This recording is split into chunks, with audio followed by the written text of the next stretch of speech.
This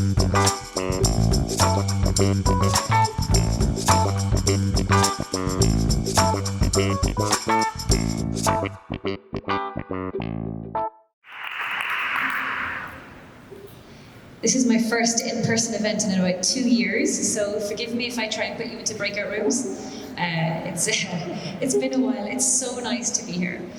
Thank you for the lovely introduction, and so fantastic to be able to speak. So I'm just going to kick off. Yes, my name is Emily Ross, and Inkvine is a boutique consultancy, and we help deep tech firms to scale internationally. I consider myself a growth engineer and a market strategist, but I'll tell you this. I've been marketing for 20 years. I have qualifications in PR, in analytics, in events, but I learned everything I know about attention marketing from my time in the circus. I am going to spend 15 minutes talking about being just evil enough. What does that actually mean? It's about unusual and subversive marketing. In the book we cover things like, and I'll tell you about the book in a second, how did Farmville get 85 million users in less than 9 months? How did China turn Joe Soap, regular people like you and I, into tax collectors, saving them the pain of doing it? How did Netflix hack the US Postal Service to become an early broadband network? These are all examples of subversive marketing exploits. So the book, the premise is this. You can create attention, and you can convert it into profitable demand. And you can do that by subverting the platforms and the norms of your market. And the problem isn't whether or not you can build something, it's getting people to care. I'm writing the book with a good friend of mine, Alistair Croll. You can see him. Alistair wrote a book that some of you might know called Lean Analytics, a global bestseller, translated into, I think, 14 languages at last count. We've been having great fun. It's coming out later in the year. It was supposed to come out last year, but COVID. And in the book, I'm not going to go through this now because it looks really boring and complicated, but I'll be covering a session on it tomorrow. This is our recon canvas. This allows you to look at ways that you can subvert the product, the medium, and the market. Now, VCs will tell you, product market fit, product market fit. You know what? It's outdated. Product, medium, market is now what you need to consider. And I'll talk about more of what this means by bringing it to life with some case studies. So that's the recon canvas. Now, I'm going to ask you about building products, and I was having chats earlier on about product and focusing on building product. What's the biggest risk? Like, if I had to ask you right now, what's harder, building something or getting somebody to care? And the answer is going to be getting people to care, right? That's way harder. Like, we know how to build stuff. But where are companies spending their time? Where are you spending your time?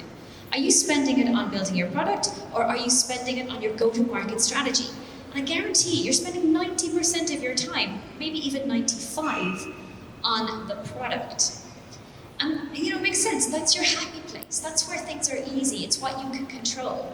But thousands of companies, thousands of startups are building and launching products all the time, and only a sliver of them are going to get traction. And it's getting harder. You know why it's getting harder? Because we live in an attention economy. Herbert Simon was a smart guy. He won a Nobel Prize, he won the Turing Award, he's the grandfather of AI and behavioral psychology. And you know what? He recognized that if something's in short supply, that's the currency. We have too much information, and we do not have enough time. We are in an attention economy. So instead of creating information, instead of churning out more press releases, more white papers, more blog posts, more social media posts, you need to figure out how you can create attention and convert it. You have to figure out how to capture attention effectively. And the book tells you how to do it, but luckily, you don't have to buy the book because I'm going to tell you now. Your new job is to capture attention. And you're going to do that by thinking hard about your product, your medium, and your market. However, if you play by the rules, you're going to lose. We're all taught to play by the rules. We're all taught to play fair, and that's okay. I'm not saying you should be evil, and I'm not saying you should be I'm not saying you should be nefarious. I'm saying you should think about what's possible. And think about it.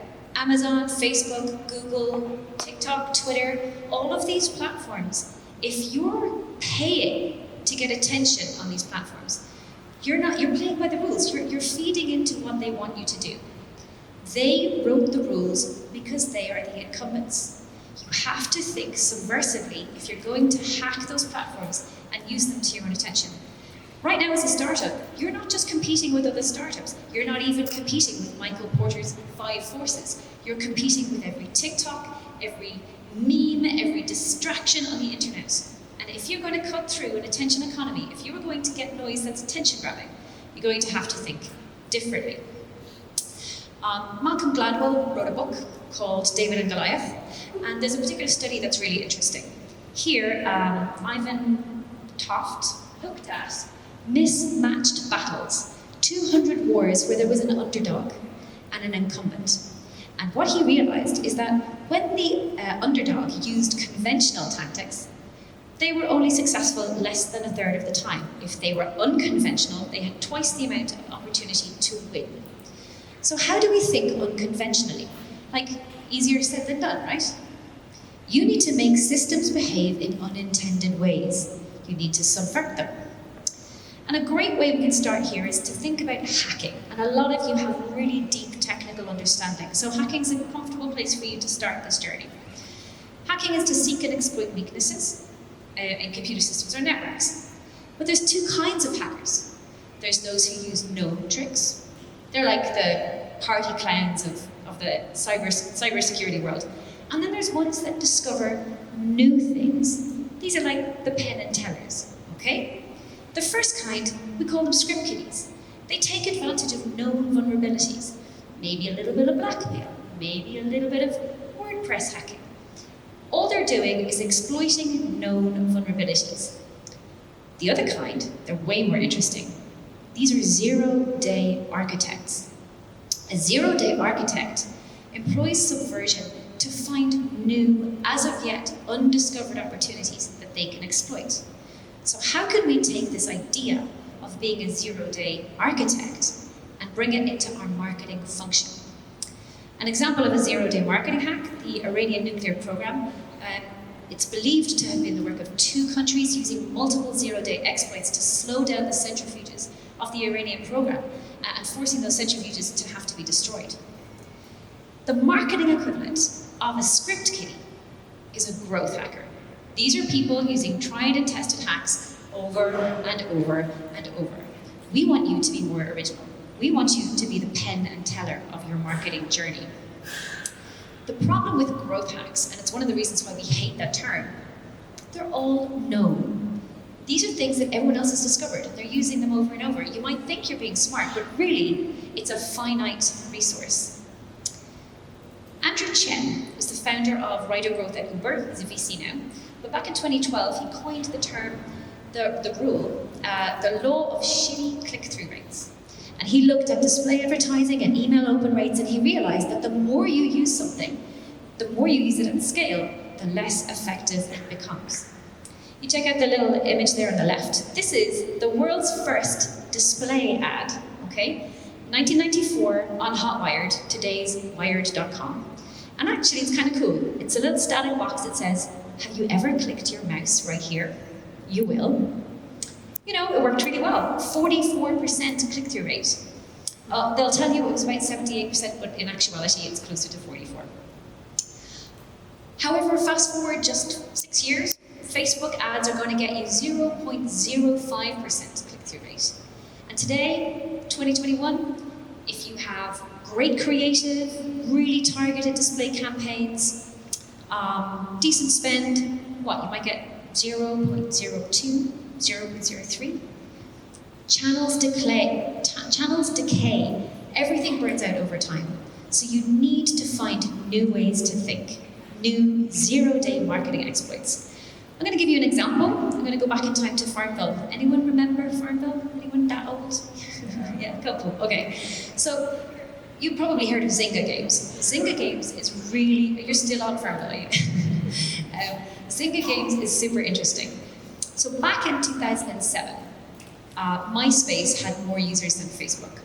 Zynga Games actually could be credited with bringing Facebook numbers above MySpace for the very first time. And they did that with an app called Texas Hold'em. Now, social games were as yet just a glint in social media eyes. Social games were a new opportunity in the medium of the platforms, ones that had a hugely beneficial, mutually so, for both the game designers and the social media platforms. People now had a reason to stay on Facebook, and social games gave them that opportunity. Now, the second game that Zynga brought out was Farmville, and they did a number of things that were really, really clever. The most interesting one was an opportunity, a vulnerability that they exploited in the API. Mark Pincus, the founder of Zynga, knew Zuckerberg. Zuckerberg told him at dinner one night that the API was going to change. There was a vulnerability that could be exploited. The developers of Farmville could now access the API and reach out to the friends of Farmville users without their direct input. This was a huge opportunity, and they grasped it with both hands. So here's what it looks like. Here was the Farmville game at the start. And basically, user A installs Farmville. Farmville now sends an invite to all of my friends. You can see a sample of the message below. So Emily installs it. You, all my friends, get an invite. Some of you accept because, okay, Emily sent me something interesting. And now user B installs it. This network effect became viral. And in a few short months, Farmville had millions and millions of users. Towards the middle of 2010, they were now accounting for 20% of Facebook's entire revenue and had, as I said, 85 million monthly users, which was, I think, 10 or 20% of all of Facebook's users at the time. There's a detailed case study on this on the website. So they did stuff really well, and they also did stuff badly.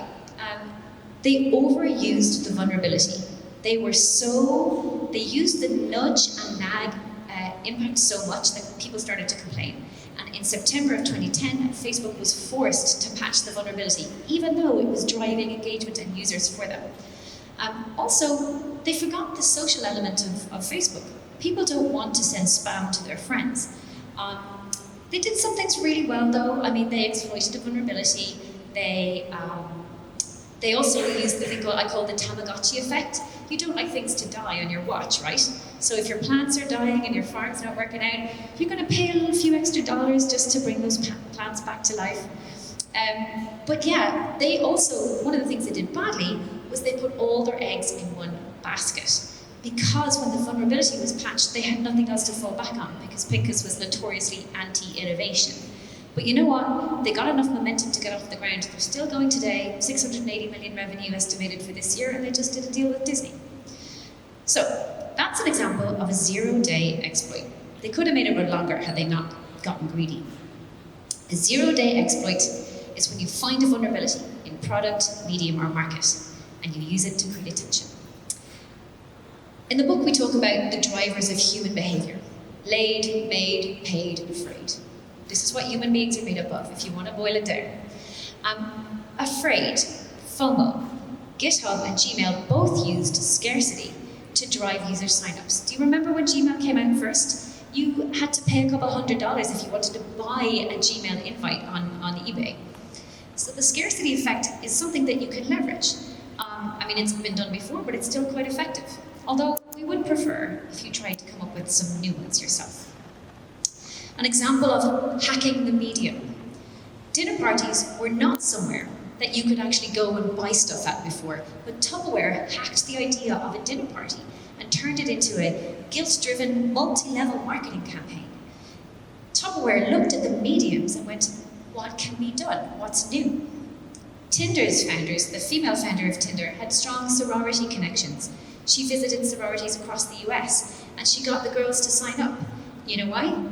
They were bait, because as soon as they went to sell to the fraternities, they now had lots of women on the app. Airbnb looked at their mediums, and they were actually trying to convert or increase their conversion rate online. So they looked at all the different components, and they went, how can we subvert it? How can we make it better? How can we change it? So they started testing professional photographs instead of the self-uploaded ones, the user-generated ones. And actually, overnight, conversion rates they tripled. Although what else went up after they improved their photographs? Bad reviews, because you got there and it didn't look like the picture.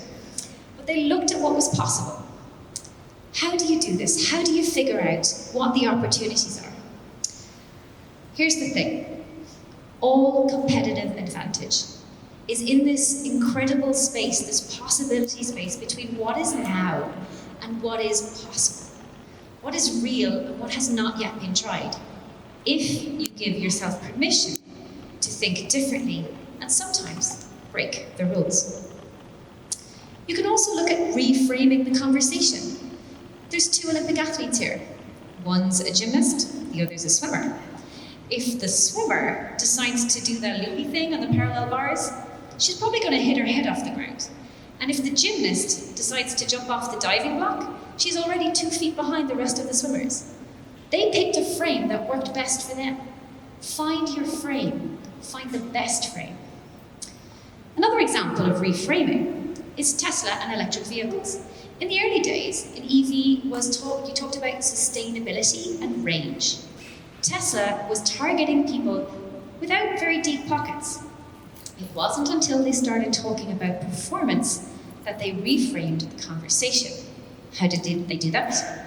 They took a bunch of supercars for a drag race, and now their target market are petrol heads in the States with hugely deep pockets that care about performance. They reframed and repositioned the conversation for an entirely different story. Skoda, and actually we had great chats about Skoda here because they've really changed completely a feature, or bug into a feature. They went from being cheap and low quality to being the best value and the most reliable.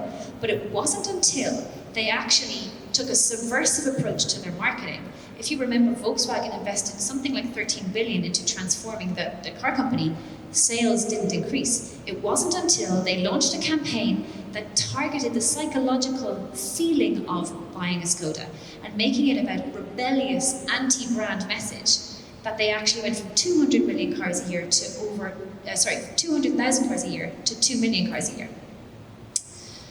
Volvo did this really well. Actually, they're talking about the number of zeros, or the number of how long they expect the car to go. It's not a speedometer, it's the mileometer. And it's not just cars that do this reframing. Gmail took email and made it not about the number of messages, but about the volume of storage. They completely reframed the conversation. Turn a bug into a feature. Salesforce in the early days was very feature light. And you know what? People were complaining it doesn't have the features I expect of a CRM. But you know what? It doesn't take 6 months to install. You don't have to have IT on site. They turned the bug into a feature. No IT needed. Now it's kind of different these days. Avis, we're number 2. We try harder. It doesn't have to be about being first or biggest or best. Take your bug, turn it into a feature. Ask yourself, what is now possible? Here's an example of disruption of what is now and what is coming. So we all know Americans like to tip. I think 10 to 20% would be, not unexpected. IoT and connectivity transformed the taxi industry. The New York taxis here generated an extra $144 million in tips in 1 year alone by looking at the new opportunities of connectivity and IoT. So you're paying for your taxi, you're going to leave a tip, and it's usually somewhere between 10 and 20%. So now the payment app looks like this. The tips start at the highest end of the previous norm. The tips are 20, 25, and 30. Tipping is so ingrained in the cultural zeitgeist that nobody's not going to tip, right? They're probably going to tip the cheapest amount out there, which means that they actually increase the overall average tips by 12%. What's possible using the new technology? Netflix in the early days recognized that the video rental space was ripe for disruption. For those of you that remember VHS rentals, the stores would gouge you when you returned them late. Everyone was dissatisfied, and DVDs were becoming widespread. The US Postal Service delivery had ubiquitous reach, and Netflix could see that streaming was the future. Now, they hired a CMO at the time who didn't even know what the word streaming meant. He thought they were talking about streamlining. But actually what they did before that streaming actually became a thing was they hacked the postal service. I don't mean like they hacked the postal service, but they used it for something that wasn't intended. Like when you use your Pringles can to focus your Wi-Fi, or when you use your ironing board in your room to be a stand-up desk. They hacked the postal system as an early broadband delivery network for their DVD movies. And all they had to do was figure out how to get the price of the envelope down to less than, the weight down and the price of it less than a first-class stamp. And by the time they actually rolled this out, they were the UK Postal Service's biggest spending customer. They hacked the postal service. Dunkin' Donuts did this in Korea, in Seoul, not so long ago. They looked at IoT sensors and devices, and when the bus was passing a Dunkin' Donuts, they would spray the scent of coffee into the air just as people left the bus. 26% increase in coffee sales in the Dunkin' Donuts on the bus route. This one's my favorite, fapiao, or Chinese receipts.